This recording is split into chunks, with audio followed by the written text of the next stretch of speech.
Sobat Pajak, sekarang kita sudah memasuki pertemuan 12 di mana akan mengisi formulir 1770 lampiran 3 dan formulir 1770 lampiran 4 dengan menggunakan data yang sudah ada.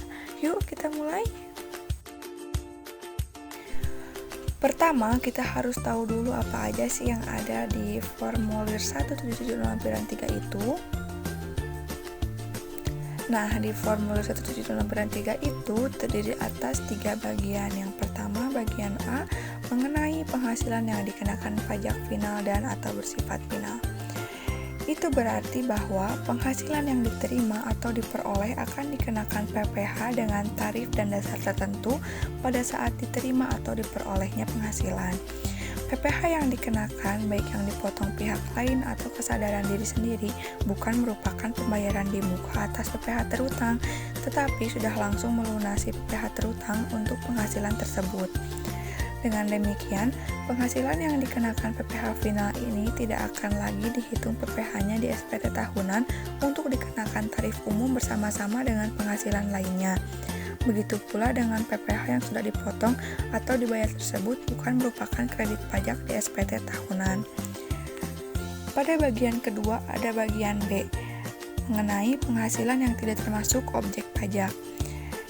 Di sini tuh biasanya berupa sumbangan, hibah, warisan, beasiswa, dan lain-lain, semua yang tidak termasuk objek pajak. Nah, untuk bagian C yaitu penghasilan suami atau istri yang dikenakan pajak secara terpisah. Ini jika di SPT istri, maka diisi oleh penghasilan neto suami. Sedangkan jika di SPT suami, harus diisi oleh penghasilan neto istri.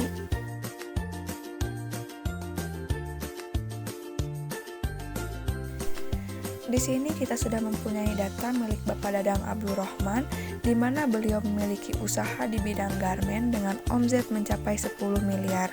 Sehingga untuk pelaporan pajaknya harus menggunakan formulir 1770 pada tahun pajak 2019, diisi di kolom tahun pajak tahun 2019. Dan di bawahnya ada periode, yaitu mulai dari Januari 2019 hingga Desember 2019. Jangan lupa menyilang kolom pencatatan. Selanjutnya, kita tinggal mengisi nomor pokok wajib pajak dan nama wajib pajak yang sudah tersedia dalam kolom dengan mengisi sesuai data yang sudah ada.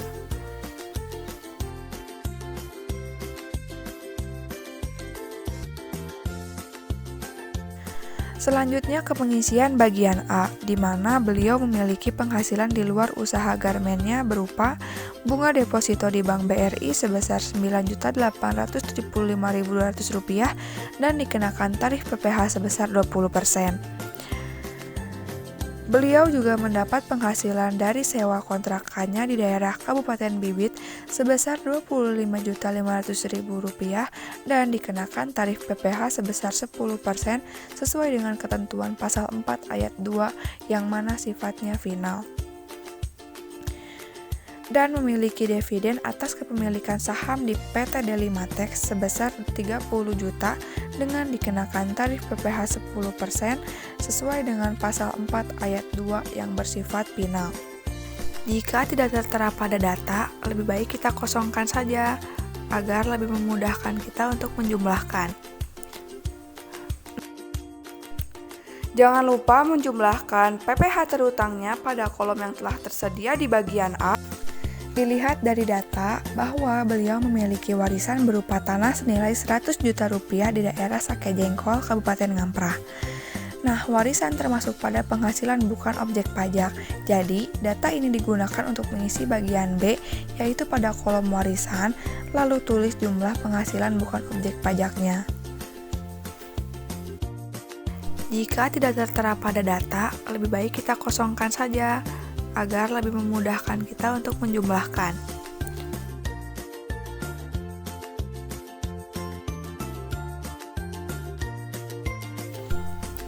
Selanjutnya, ternyata istri beliau bekerja sebagai PNS di Kementerian Pertanian, sehingga memilih untuk menjalankan hak dan kewajiban perpajakannya sendiri dengan penghasilan neto yang diterima sebesar Rp62 juta per tahun. Nah, data ini digunakan untuk mengisi bagian C, karena penghasilan istrinya dikenakan pajak terpisah, maka ditulis penghasilan netonya sebesar 62 juta rupiah. Nah, sekarang kita lanjut ke formulir 177 lampiran 4.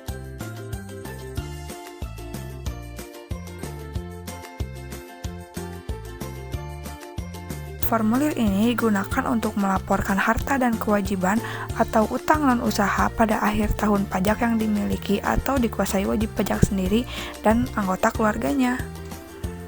Pada formulir 177 lampiran 4 sama seperti pada lampiran 3, yaitu ada tahun pajak dengan format yang sama dan diisi sama persis seperti sebelumnya.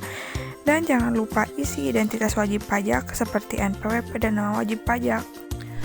Sekarang kita mulai pada bagian A, di mana bagian ini berisi mengenai harta pada akhir tahun yang dimiliki oleh wajib pajak. Bagian ini diisi dengan data yang disusun sesuai dengan kode akun agar lebih memudahkan, atau bisa juga disusun sesuai dengan tahun perolehan. Data yang kita miliki adalah yang pertama, wajib pajak memiliki perlengkapan pabrik dengan kode 069 dan tahun perolehan 2019 seharga 120 juta rupiah. Selanjutnya, wajib pajak juga memiliki pabrik dengan lokasi yang sesuai pada data dengan kode 062 dan tahun perolehan 2010 seharga 900 juta rupiah. Pada data juga ada NOP atau nomor objek pajak yang mana harus ditulis pada kolom keterangan, karena kolom keterangan itu diisi dengan hal-hal atau keterangan-keterangan yang dianggap penting. Karena NOP itu penting, maka harus dicantumkan.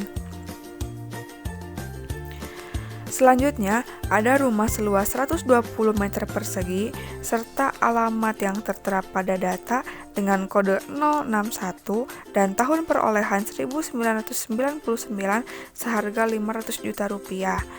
Sertakan NOP pada keterangan sesuai dengan data. Nah, sebagai tambahan informasi bahwa kode tanah dan atau bangunan yang digunakan usaha dengan yang dipergunakan untuk tempat tinggal itu beda ya, jangan salah menempatkan. Selanjutnya, terdapat rumah seluas 100 meter persegi dengan alamat tertera pada data dan jangan lupa memasukkan kode yaitu 061 pada tahun perolehan 2001 seharga 600 juta rupiah. Sertakan NOP pada kolom keterangan. Nah, selanjutnya, Bapak Dadang memiliki kendaraan berupa mobil Toyota Innova tahun 2005 dengan kode 043 tahun perolehan 2006 seharga 150 juta rupiah. Wajib pajak juga memiliki saham di PT Delimatex dengan tahun perolehan 2013 dengan kode 032 sebesar 250 juta rupiah. Dan yang terakhir, wajib pajak memiliki deposito di Bank BRI dengan tahun perolehan 2014 sebesar Rp162.500.000 dengan kode 041. Dan jangan lupa untuk menjumlahkan semua total harta yang dimiliki oleh wajib pajak. Setelah bagian A terisi dan dilanjutkan pada bagian B, yang mana bagian B ini digunakan untuk merinci kewajiban atau utang wajib pajak. Seperti pada data, bahwa wajib pajak memiliki kewajiban sebagai berikut. Yang pertama, wajib pajak melakukan kredit kepemilikan rumah atau KPR, berarti kode yang digunakan adalah 101, karena peminjaman dilakukan kepada Bank BRI Unit Suci dengan alamat Jalan Haji Mustofa nomor 126A senilai 500 juta rupiah, dengan waktu peminjaman 20 tahun sampai dengan 2020. Itu berarti bahwa awal peminjaman tahun 2000, maka harus ditulis pada kolom tahun peminjaman yaitu tahun 2000. Dan wajib pajak juga melakukan kredit modal kerja atau KMK dengan kode yang sama karena peminjamannya dilakukan kepada Bank BNI Itenas dengan alamat Jalan Haji Mustofa nomor 23 dengan waktu peminjaman selama 5 tahun sampai dengan 2017, maka tahun peminjaman berarti tahun 2012. Jangan lupa untuk menjumlahkan semua total kewajiban wajib pajak dan tulis pada kolom yang sudah tersedia. Yang terakhir adalah mengisi bagian C, di mana bagian C ini diisi oleh daftar susunan anggota keluarga yang menjadi tanggungan wajib pajak. Pada data yaitu ada Ibu Nina Marniani dengan nomor induk keluarga tertera pada data dan hubungan keluarga sebagai istri dengan bekerja sebagai PNS pada Kementerian Pertanian. Selanjutnya ada Tini Martini dengan nomor induk keluarga tercantum pada data, bekerja sebagai mahasiswa dengan hubungan keluarga sebagai anak. Dan yang terakhir ada Tina Martina dengan nomor induk keluarga tercantum pada data dan bekerja sebagai mahasiswa dengan hubungan keluarga sebagai anak. Gimana, mudah bukan mengenai pengisian formulir 177 lampiran 3 dan lampiran 4? Semoga bisa menambah pengetahuan dan wawasan kita ya. Jangan lupa, kalau mau kuliah praktis, instan kerja, dan pilihan karir seumur hidup, pilihannya Politeknik Praktisi Bandung. Bye-bye, see you next video.